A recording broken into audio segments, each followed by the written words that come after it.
Scales and Scales, The Empty Throne, Chapter 24, Return to Sendar.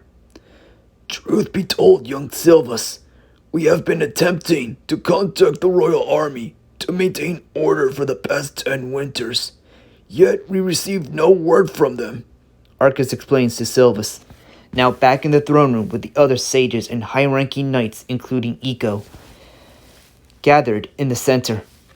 Osea and Fee also stand with them, with special permission to listen to what is going on. So you are saying the royal army is not following orders somehow? Silvus responds, looking somewhat surprised. It explains why the royal army has done nothing since the surge of crime. Arcus nods, confirming that Silvus is correct. He further explains that during the early years since Sulthur's death, the state of the kingdom ran smoothly. The royal guard did their job, allowing the Mystatorium to focus on searching for a new successor. Then he further tells him that when anti-Mystatorium rumors began to spread like the plague, the royal guard suddenly stopped patrolling the frontier, allowing crime to rise, causing the raptors of all castes to further blame them. Once it got out of control, Arcus himself tried to send letters to the army, but never got a response. Did you ever try confronting them? Silvus asks, looking suspicious. He finds it very odd that a force, who are supposed to protect innocent raptors, would suddenly stop doing their job. The old raptor in front continues to explain. Because we are too busy trying to find a successor at the time. We sent a knight or two to confront them on our behalf. And what happened to the knights? Eco butts in, walking up to Silvus' side. Now that he is a knight, it makes sense to be concerned for one's kin. Arcus looks to his sages, who are all putting on nervous faces, holding their staffs tight. That does not spell good news for Silvus, who knows it can only mean bad news. Closing his eyes, Arcus tells him softly, They never returned. 4 winters ago. Silvus gasps, along with the girls present. Eco, however, seems to be taking it personally, from the way he makes a gritting face. With all due respect, Archsage, you guys had 4 winters to solve what is going on, and yet never bothered to investigate what happened to them? He accuses, yet seems to be trying to not raise voice. Silvus gets worried that Eco is looking for a fight with the Archsage. However, he cannot help but agree with his cousin that it is strange that the Mystatorium did not bother investigating the royal army. Yet, he sees Arcus merely sigh, looking up to Eco with a guilty look, responding, I understand your suspicion, Sir Eco, but truly, we really wanted to investigate, but the riots in the city and the entire Beaterdom were getting worse. We had no choice but to keep focused on restoring order with the remaining knights in City Watch. As much as I agree with Eco, with the royal army refusing your orders, what do you think it means? Silvus asks, regaining Arcus' attention. He wants to focus on the point. I believe something is troubling back at Fort Gallagher, the main headquarters of the royal army. But now that we have found an heir to the throne, we can finally focus our attention on getting the army back to the fold. Your fold, your highness. Arcus makes a wink with a smile at Silvus, earning confused looks from Eco and Fee, as they do not know of Silvus' heritage. Osea, who already knows due to overhearing a conversation between Silvus and his mother, leans toward Fee with a smile, whispering the revelation to her, making the latter gasp, constricting her pupils as thin as a thread. Eco turns to Silvus, still looking confused, wanting to know what Arcus meant and what Osea whispered to his unique female friend. Silvus turns his attention to Eco with a nervous chuckle and tells him, "Oh yeah, turns out my father is Alpha King Sulthur." "Say what?" Iko makes a face of shock, dropping his lower jaw, freezing in place. Fee walks up to Iko, looking worried, tugging one of his arms, asking if he is okay. The sages also gasp, turning their eyes to Arcus, demanding to know if it is true. With a smile, Arcus confirms that Silvus is the lost legitimate son of Sulthur, and that is why he survived the taint during the anointing.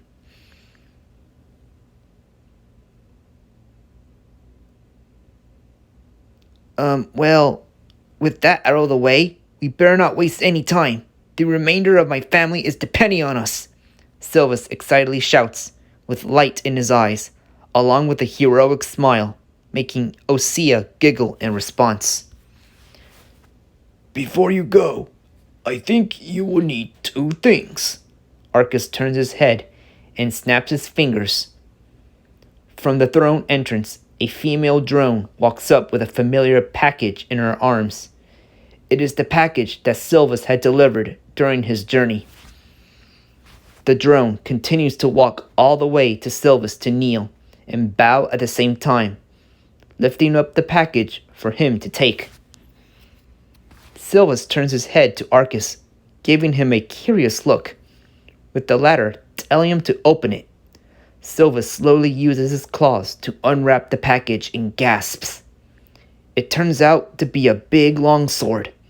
The hilt of the sword looks like it was forged from an odd creature's skull, with some horns on the sides, with the one in the middle serves as the handle.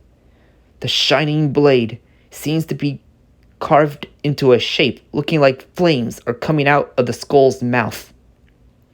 Silvus picks up the sword, admiring its unique look. Suddenly, the sword begins to glow white at his touch, startling him a bit. He carefully makes a few test swings, making him giddy. Despite its size, the sword feels like he is holding a thin stick. We call it the Sword of Ultimar. It is the same sword that betrayed Necros and accepted Magnus as his master to defeat him, Arcus explains, gaining Silvus' attention. Since then, the Ultimar family has used the sword for many generations. Oddly enough, only an Ultimar can use its true power. The way I see it, it is not only that your mother was entrusted with it by your father, but wanted you to deliver it to us, to show that you are indeed an Ultimar.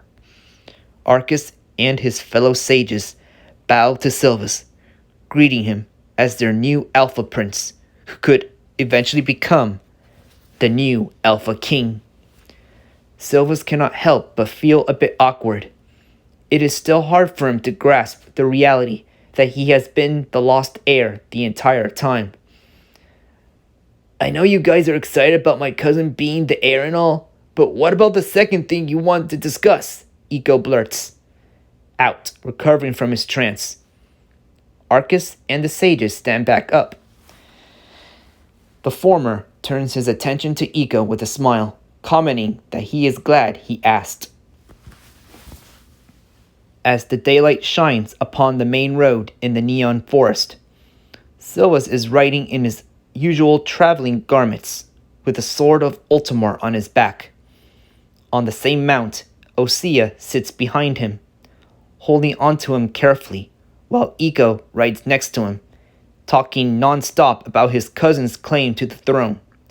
Fee, who is mounted on Iko's mount, gazes at the giant glowing mushrooms, which remind her of the glowing roots back at her home. Also joining the gang is a battalion of 50 Knights of the Mist, requested by Arcus to follow them to Fort Galagar in case something happened. It makes sense that Arcus would have the Knights travel along, since the mysterious disappearance last time.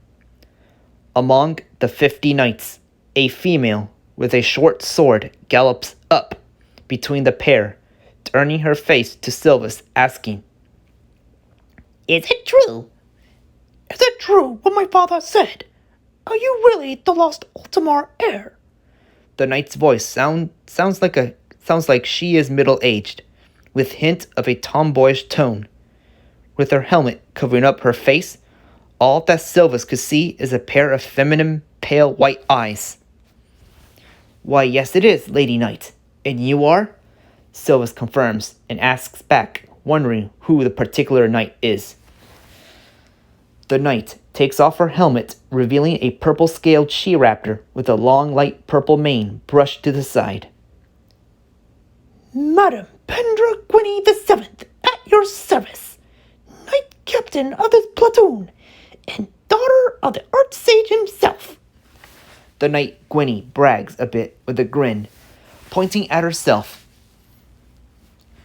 Arcus is your father? He never told me he has a daughter, Silvus wonders calmly, keeping his gaze on Gwynny, who chuckles in response. Did you even ask? And yes, my dad does not like to brag about his clanmates. Spirits, first I learned that my cousin is the lost Alpha Prince, and Arcus, technically my Delta Lord, has a daughter who is also my superior? Eco blurts out to his fellow knight and superior. I also have 2 daughters and a husband back home, working as a bartender, and I say he is really good at his job. Gwynny adds, licking her lips, probably thinking about her husband's goods. Traveling farther north, Silvus continues to speak with Gwynny, who in turn likes to tell him about herself. She loves to brag about her clan, having a lineage filled with Gwynnies, who are all knights, just like her. She even mentions that her first hatched daughter is Gwynny the Eighth, as part of the family tradition. They continue to travel, passing by the herds of Brontos and Tritops, feasting on the trees and bushes, as well as various colorful bug life buzzing around. So far, no Tyrannos or Spinos are seen. Instead, a large fortress, almost as big as a mountain, is seen by the distance. It is Fort Galagar, all right. The fort itself looks more like a Roman aesthetic temple in the middle of the forest clearing. The kingdom's flags are shown waving proudly, indicating that the fort is still occupied by the royal army. Stopping in front of the main gates, made of hard iron, Silvus can feel Osea shaking in excitement. He turns his head to see her staring in awe, holding back her instinct with her lips held together tightly. What's going on with her? Gwynny asks Silvus, holding back some laughter. With a few chuckles, Silvus replies, She is fanatically in love with history. And you're not? Eco adds with a smirk on his face. Not at the fanatical level, dinosaur lover, Silvus teases back, looking confident with a cheeky smile, acknowledging Eco's knowledge of dinosaurs. The cousin only mutters, "Haha, very funny," in a more mature way, showing how mature he has gotten since joining the Knights. From behind, Osea begins to spew a lot of what she knows about Fort Galagar, like a young female who just finished reading a very popular romance book. Did you guys know that this fort was made as a response to fight against invading raiders? Are you referring to the Goliath of the North, the story about Sentinel Galagar's campaign to repel the raptors of Fenheim? Silvus perks up, interested out of nowhere, earning a moan from Eco. With glee, Osea is about to spew out another fact, until a voice calls out, "Who goes there?" All eyes turn up to the top of the main gates to see a royal guardsman looking right at them, wearing the black feathered helmet they are known for. "We need to speak with the Sentinel. This is urgent," Silvus shouts, hoping the guard hears him. "Under whose authority?" the guard shouts back. "By the authority of the Mistatorium," Silvus points to the 50 Knights of the Mist. The guard puts on a nervous face at the sight with a small gulp. He must be afraid, knowing that the knights are very good fighters. Rumors has it that a team of 500 of them took out a large force twice their size during a one-battle war against the raptors of Olympodonia. "Stay where you are, and I'll ask a nearby warden or sentinel to let you all in," the guard shouts as he runs back to find the supposed warden or sentinel. While waiting, Fee, who is sitting behind Iko, asks, I assume this sentinel is the head of your royal army? But what is a warden? "A warden is an officer ranking under the sentinel. 6 of them exist to oversee a division in Abatidum," Silvus replies. How did you know that? Osea asks him. "I have some friends that I used to spar with when I was little," Silvus answers Osea as the doors begin to open. He turns his gaze to see the doors, revealing an entire courtyard filled with busy royal guardsmen roaming around. In the middle of the gate entrance are 3 officers standing right by. They are more armored than the ones who are training from behind, as it is a tradition for raptors of the army to earn a piece of armor when achieving a new rank. The more armored, the higher the rank. The officer in the middle without a helmet on is a male who looks around the same age as Silvus. His scale color is ruby red with a sergeant-style green mane and tail tip. He is standing looking at them with his lime green eyes scanning them. When the middle officer spots Silvus, he rubs his eyes as if his vision is being deceived. "By the spirits, Silvus, is that you?" the officer calls out in excitement with a deeper voice. Silvus looks at the guard who called out his name, takes a closer look at him, then realizes that the particular officer is an old friend of his. Feeling excited, he gets off his mount and runs up to the officer, who in turn also runs up. "By my mist-tainted blood, Leon, it is great to see you again." The 2 old friends shake their claws like bros, glad they are able to see each other again. The 2 other officers ask Leon if he knows Silvus.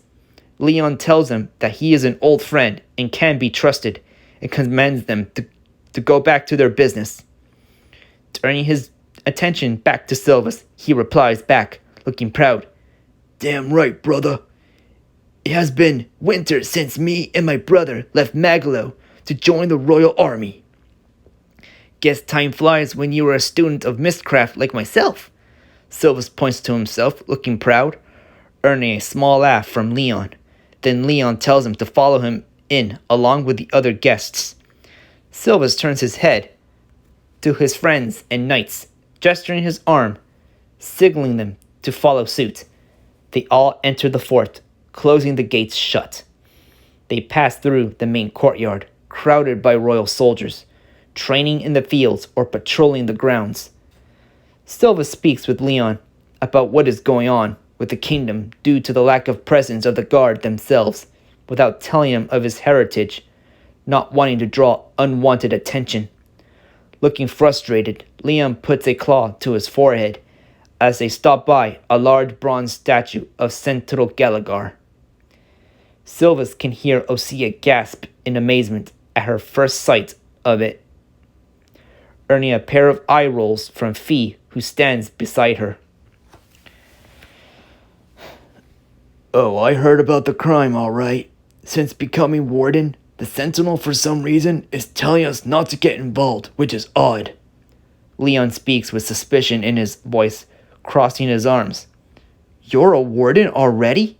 Silvus blurts out, a bit shocked at his friend being a warden at such a young age, earning a smile from the red raptor in front.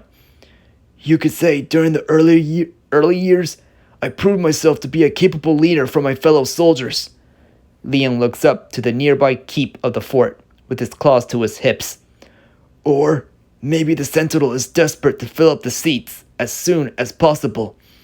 "Then you must be very proud of yourself," Silvus comments with a smile. He remembers that when they were young, Leon was always the charismatic type compared to his timid younger brother. Despite his comment, Leon's expression turns a bit sour, killing the mood. I was, my old friend, but since the Sentinel has us stay put like sitting velocities, all we do is train, patrol, or sometimes we scout outside to get some supplies. I tried expressing my concern to the Sentinel, but he just tells me that things are fine. Yet the others say otherwise. Makes me feel that my promotion is empty, meaningless. Leon shrugs. Well, that is why we are here. We came here on behalf of the Mystatorium to get you guys to help us defeat the rebels up north. Silvus tries to reason, looking behind to check on his companions.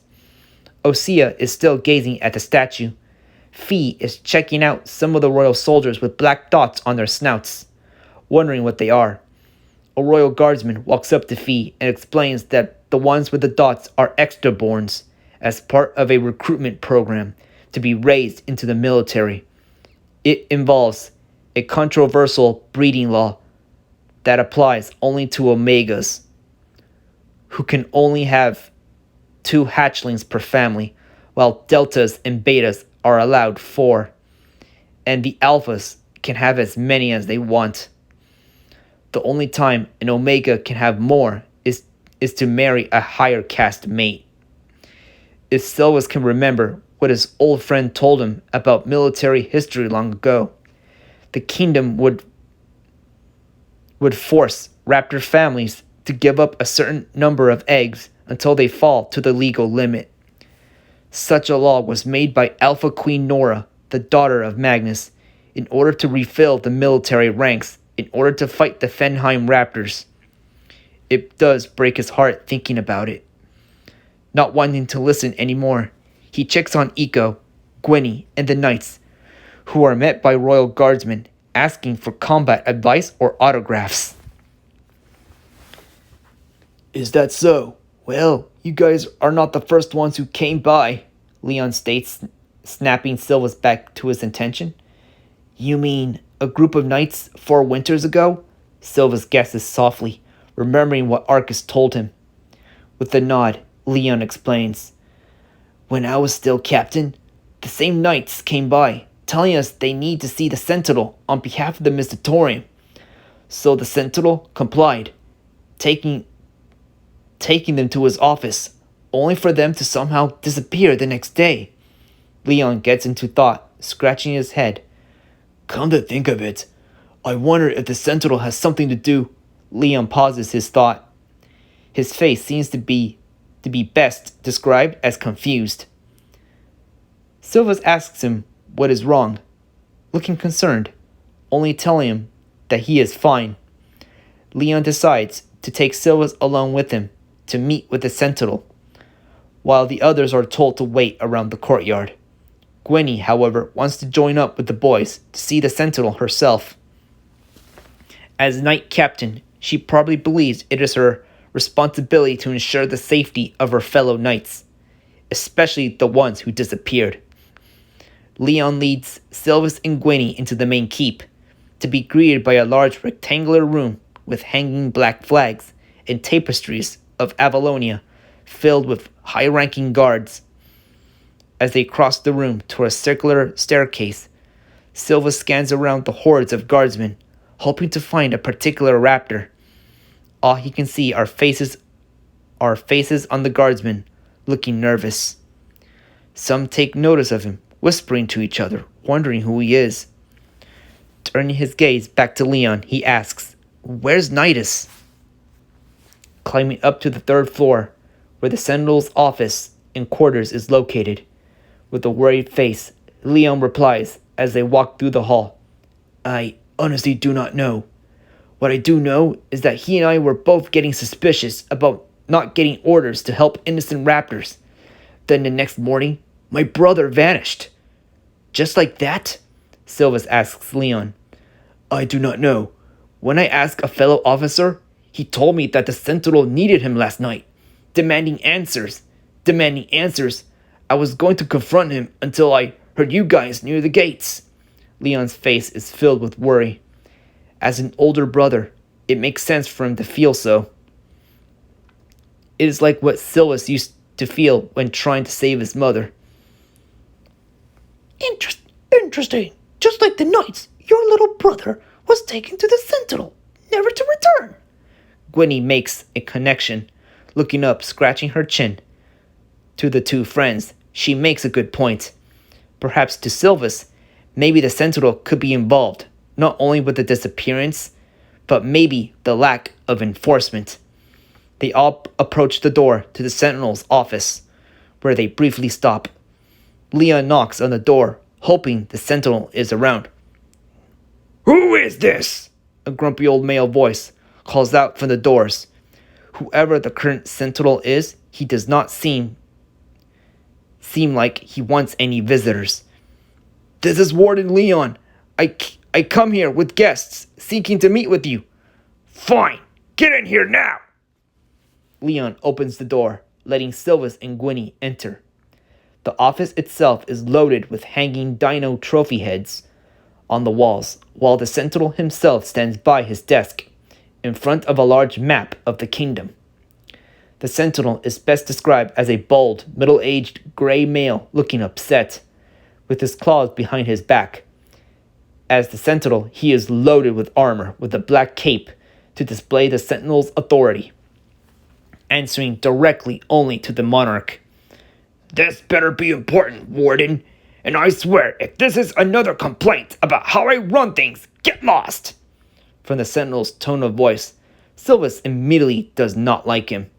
He questions how a raptor like him got the position in the first place. Sentinel, sir?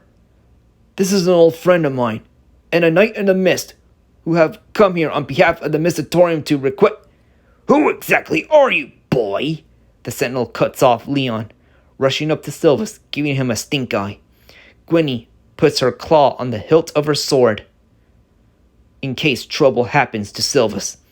But the latter raises his claw, telling her that it's okay. My name is Silvus, sir.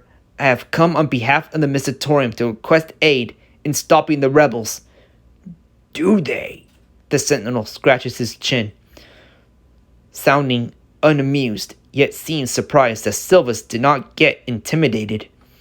Instead, he speaks calmly like a professional, or maybe it's simply a miscaster's trick. He only scoffs, walking back to the large map behind his desk. Can you tell me why I should follow a group that killed the Alpha King? Because they are innocent, Silvus says defensively. He is tired of hearing rappers make false assumptions about the Mystatorium. Turns out the Sentinel believes the rumors as well. There is only one thing he can do to prove their innocence, and it is on his back. So he draws the sword of Ultimar to show the stubborn fool, hoping he has heard the legend. The blade of the sword makes the same white glow at his touch. 2 of the 3 military raptors are in shock. Is that the sword of Ultimar? Leon gasps in awe. That's right, soldier boy. Our mutual friend here is the lost son of the Alpha King.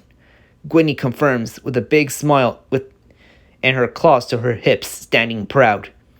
While Leon struggles to find the right words, Silvus notices a strange form of behavior from the Sentinel is making. He seems to be more nervous rather than awed. Sweat is seen coming out of his forehead as he is muttering something. Squinting his eyes, Silvus could swear he hears the words, "This is impossible," from the Sentinel's snout.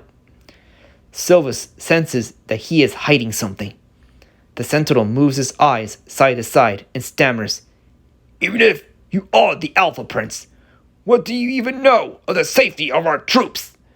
Silvus sees his sword and looks to Leon, giving him an idea. Speaking of the safety of one's troops, do you know of a guardsman by the name of Nidus? He demands. Beg your pardon? The Sentinel stiffens as Silvus looks back to Leon, nodding for him to stand forward. He is my little brother. A guard told me that you needed to see him a few hours ago. Speaking not only as a concerned warden, but also as an elder brother, I have the right to know where he is right now. Leon pounds his fist on the desk with anger, causing the piles of books and parchment to shake. Looking intimidated himself, the sentinel cowardly turns around, facing the map, while Silvus, Gwenny, and Leon wait for an answer. Unexpectedly, the sentinel perks up as if he has an idea. He turns around looking proud, too proud, telling them, I believe you are right, you're right. Recently, there was a sighting of Fenheim soldiers crossing the border, as it is our duty. I sent Paladin Nidus and a few men to deal with them. You sent my little brother to fight Fenheim raptors? Leon shouts in panic, while Silvus drops his jaw in shock. Gwenny gasps, covering her snout with both claws. Every raptor knows stories about the kingdom of Fenheim. It is filled with brutal raptor warriors who will not show mercy. It is known by the recordings of Galagar that Fenheim raptors have a survival of the fittest mentality, believing that the weak are to be purged or enslaved. Making things even stranger is how they even managed to get through Magalo or Tricia. Correct, Warden. The sentinel turns his eyes to Silvus, ignoring the growling Leon, who is obviously angry. What about if you go up north and save my men? I might consider joining up. Deal? The sentinel raises his claw for Silvus to shake. Silvus hesitates at first, being suspicious. He looks at Leon, who keeps his snarling face, while Gwenny nods for him to play along. You swear if we save your troops from Fenheim, you'll help us? My word indeed. Deal. Silvus shakes the sentinel's claw, while at the same time looking at him sternly. He still does not trust the sentinel, yet he is willing to save another old friend who is about to be butchered by fierce pagan warriors. When Silvus, Gwenny, and Leon leave the office, what they do not know is that the sentinel has his talons crossed behind his back. End of chapter 24. Please leave a like, comment, and if you like the further chapters of my stories, please subscribe. It's totally free. Till then, ciao!